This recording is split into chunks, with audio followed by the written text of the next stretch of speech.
लेकर केजरीवाल की मुश्किलें बढ़ सकती हैं। सेंट्रल विजिलेंस कमीशन ने जांच के लिए कहा है। सीपीडब्ल्यूडी को खर्च की विस्तृत जांच करने की सलाह दी है। सीएम आवास पर जो खर्च किए गए, रेनोवेशन पर जो खर्च की गई है, उसकी पूरी जांच हो, सीवीसी ने कहा। शीश महल में करोड़ों का खर्च करने का आरोप है और यह आरोप पूरे चुनाव प्रचार में मुद्दा बना और इतना बड़ा मुद्दा बना कि आम आदमी पार्टी की बहुत बुरी हार हुई। शीश महल का नाम दिया गया और ये वो शीश महल की तस्वीरें भी आप देख पा रहे हैं। इसमें ये तक बताया गया कि करोड़ों के पर्दे लगाए गए। यहाँ तक कि बीजेपी ने आरोप लगाया कि सोने का कमोड लगाया गया टॉयलेट में और सोने का कमोड की तस्वीर के साथ पोस्टर भी जारी किए गए थे, आपको याद होगा चुनाव प्रचार में।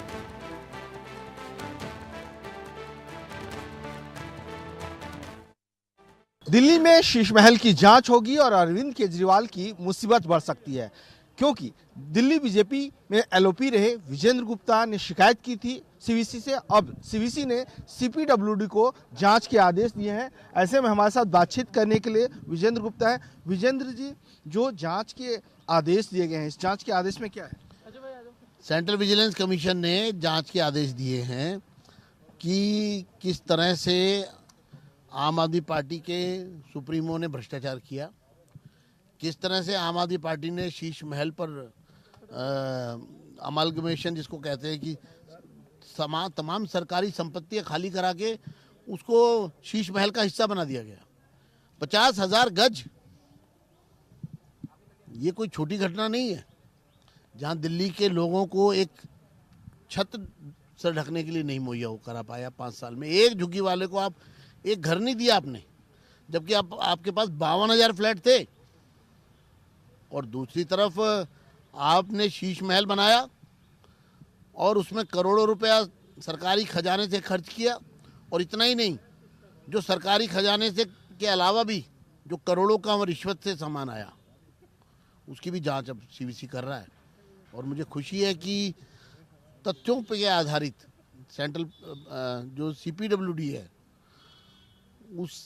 उससे पहले सीवीसी ने तथ्यों पर आधारित रिपोर्ट मांगी और फैक्चुअल रिपोर्ट के आधार पर ये फैसला लिया गया है। ये जो जांच होने जा रही है, जो आप लोग आरोप लगा रहे हैं कि 4 बंगलों को तोड़ करके एक बनाया गया, ये है या फिर जो लेविस सामान लाए गए, लग्जरियस सामान लाएंगे, उसको लेकर? ये दोनों अलग अलग पत्र हैं, मेरे शिकायत है। 14 अक्टूबर को हमने कहा कि जो बंगले मिलाकर सरकारी आवास खाली कराकर, जिसकी पहले ही दिल्ली सरकार के पास व्यवस्था पूरी नहीं है, उनको साथ में मिलाकर आपने 50,000 गज का एक आलीशान एक अपना एम्पायर खड़ा किया। और दूसरा जो आपने 21 अक्टूबर को जो मैंने शिकायत लिखी, उसमें जो सूची सामने आई थी, किस तरह से महंगे महंगे सामान वहाँ पर लगाए गए हैं, खरीदे गए हैं और सरकारी खर्चे सरकारी खजाने से भी और बिना सरकारी खजाने से भी रिश्वत के तौर पर जो मिले, उससे जो उसको सजाया गया, इसकी जांच के सेंट्रल विजिलेंस कमीशन ने डिटेल्ड इन्वेस्टिगेशन के आदेश दिए। मैं सीवीसी के फैसले का स्वागत करता हूँ। आम आदमी पार्टी ये कह रही है कि डबल इंजन की सरकार हो गई है, तो ये राजनीतिक तौर पर मोटिवेटेड है। देखिए, ये कानून अपना काम करता है। 14 अक्टूबर की कंप्लेंट है, अगर पॉलिटिकल मोटिवेटेड कुछ होता तो फिर चुनाव के बाद क्यों होता? ये तो सरकार जो अपना कानून है वो अपना काम कर रही है। ये सब इंडिपेंडेंट एजेंसीज हैं। सेंट्रल विजिलेंस कमीशन किसी भी सरकार के अंडर नहीं आता सीधे तौर पे।